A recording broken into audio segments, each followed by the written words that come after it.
Esta es la historia de un verdadero iniciado, alguien que cambió la historia y dejó una huella luminosa en ella.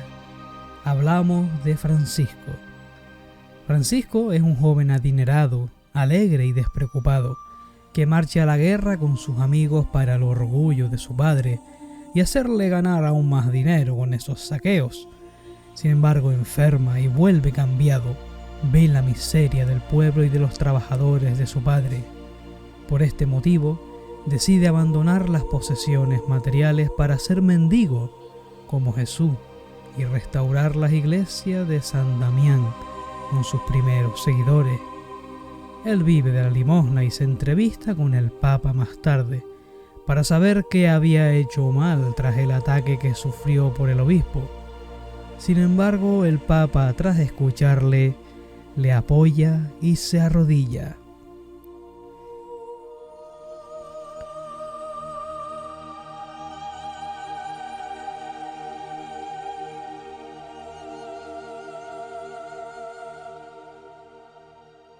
Todo comienza cuando Francisco vuelve de la guerra. Su cambio interno se produce cuando se encuentra peleando en la guerra contra Perusa. Cae enfermo y vuelve a casa. Francisco realmente representa al estudiante, luego pasa a ser un iniciado y finalmente pasa toda su vida trabajando como un instructor espiritual. Su madre le ha inculcado una especial sensibilidad para la belleza y los sentimientos nobles. Cuando toma la decisión de cambiar su vida, porque se da cuenta de que no tiene sentido lo que le rodea ni lo que hacen los demás, no es comprendido, es ridiculizado y humillado, pero tiene la certeza de que Él ha abierto los ojos a la verdad de la enseñanza de Cristo. Es la etapa de estudiante espiritual. Renuncia a los bienes materiales, a la comodidad, y se dedica al servicio por amor. Amor a los que necesitan ayuda espiritual y de cuerpo físico. Es la etapa de instructor, que como bien se comentaba antes, durará durante el resto de su vida. También Francisco, por otra parte, representa todo un iniciado, por esa labor tan importante que hizo, por el rastro que ha dejado en la humanidad. Fundó la Orden de los Franciscanos, cuyos pilares son el amor a Dios, la pobreza y la alegre fraternidad.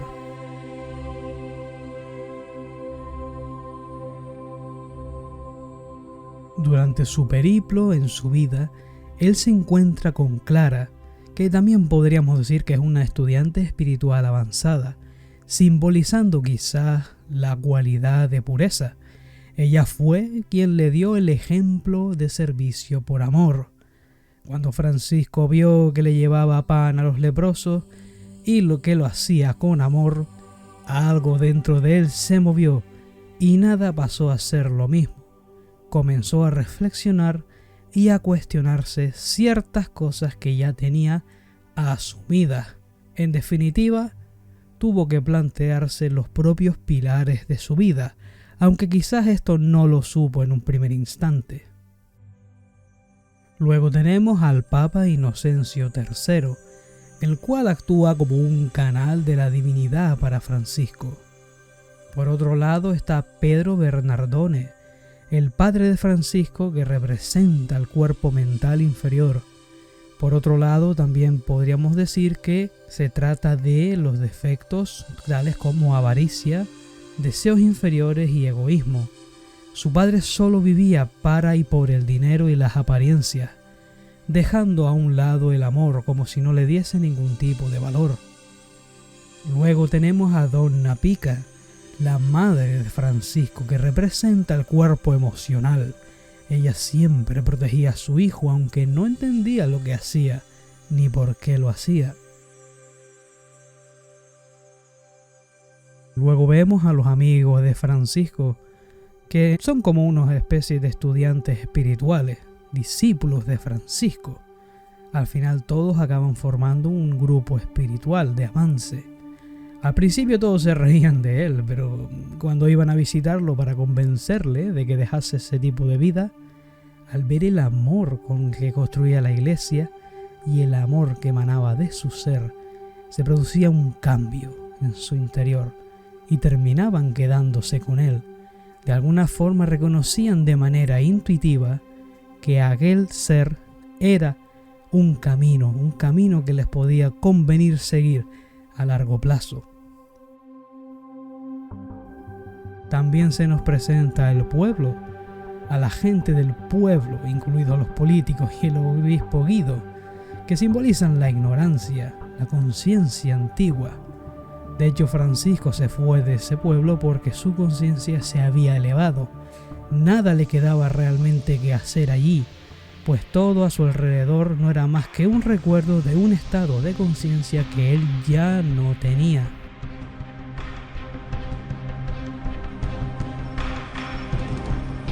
Francisco no se apega a lo que tiene a su alrededor. Él sabe que le esperan grandes cosas por hacer y grandes cosas por desarrollar.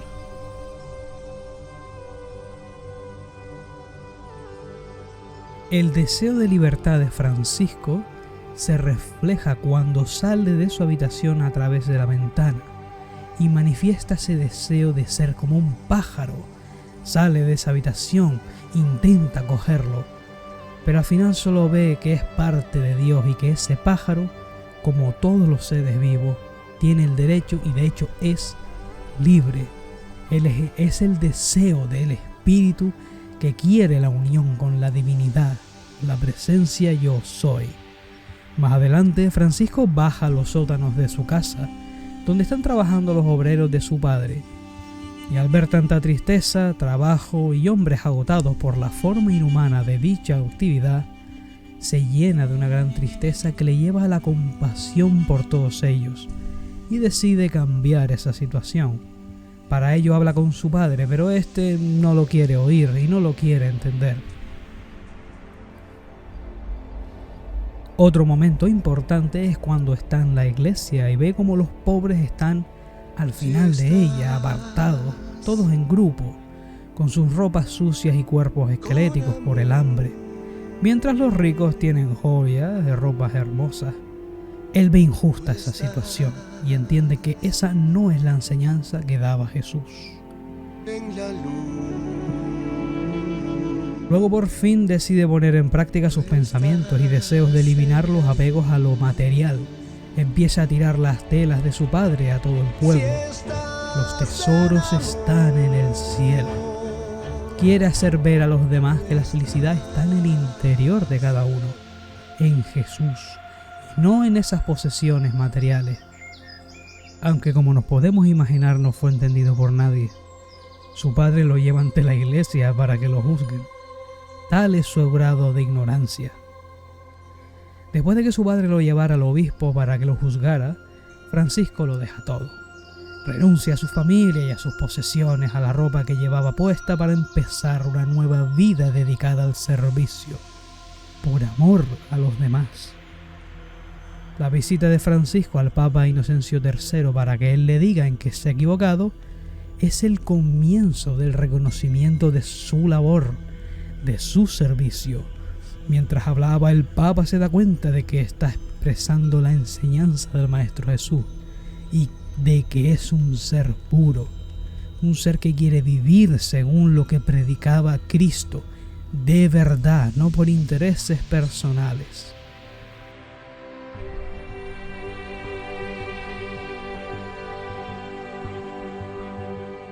En esta historia podemos aprender cómo con tan poco, aparentemente, se pueden cambiar tantas cosas a mejor, y cómo Francisco, siendo un humilde mendigo, llega a ser más grande que incluso los emperadores.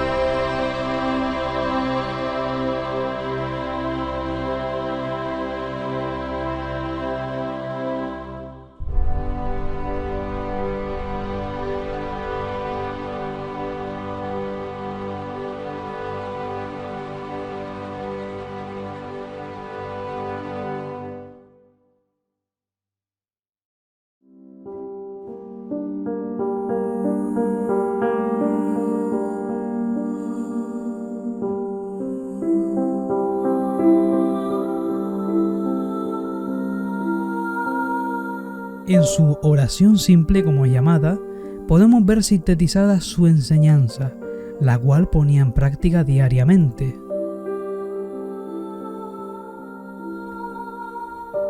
Él no es entendido por los demás, es humillado y calumniado, pero Él aplica. Donde haya odio, pongamos amor. Su padre le pega y le deshereda, pero Él dice: donde haya ofensas, pongamos perdón. Sus amigos no lo entienden y entre ellos se pelean, y Francisco los hacía razonar. Donde haya discordia, pongamos unión. Francisco sabe que el deseo crea aflicción, cierra las puertas a la verdad, hace al hombre egoísta y él quiere hacerles ver a los demás que vean esa realidad. Donde haya error, pongamos la verdad. Nadie creía en él, en que podía construir la ermita de San Damián y ayudar a los demás. Donde haya dudas, pongamos fe. Infinita compasión nace en el corazón de Francisco al ver el sufrimiento de los demás.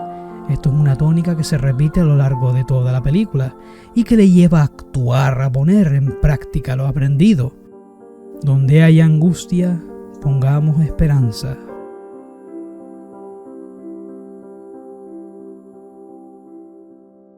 Somos espíritus, el hombre es espíritu y tiene alma. Con esta reflexión vuelve a nacer, abre los ojos a la luz y es lo que dice a los demás. Donde haya tinieblas, pongamos tu luz.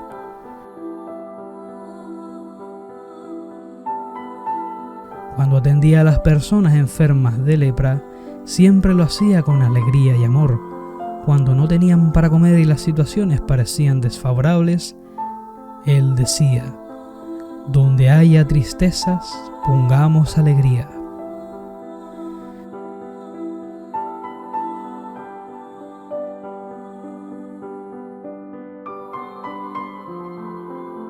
Francisco emanaba amor y luz a todo el que se acercaba a él. Con el ejemplo de su vida y su actitud, llegaba a los corazones de los demás para bendecirles y transformarles. El viaje a Roma para ver al Papa y la entrevista con él es un ejemplo de puesta en práctica de su enseñanza. Maestro, que no busquemos tanto ser consolados como consolar, ser comprendidos como comprender, ser amados como amar. La vida de Francisco es todo un ejemplo de superación y de cómo el amor y la iluminación son capaces de deshacer hasta las sombras más oscuras que nublan la mente y los sentimientos de las personas y que nos ponen a actuar para tratar de salvar a nuestros hermanos, no como una forma de percibir algún tipo de dividendo espiritual o material a cambio, sino siendo instrumentos de la ley natural del universo, el cual todo lo equilibra, todo lo da, todo lo obtiene y todo lo expande. Por cierto, como último detalle, ¿sabían ustedes que San Francisco de Asís, como se le conoce actualmente, fue una antigua encarnación del actual maestro ascendido Kuthumi? Precisamente un ser perteneciente al rayo dorado de amor y sabiduría, y actual Cristo planetario, un ser que nos lleva a todos dentro de su corazón, y que su único y verdadero deseo es que nosotros disipemos nuestras propias sombras y seamos tan luminosos como el más grande de los soles.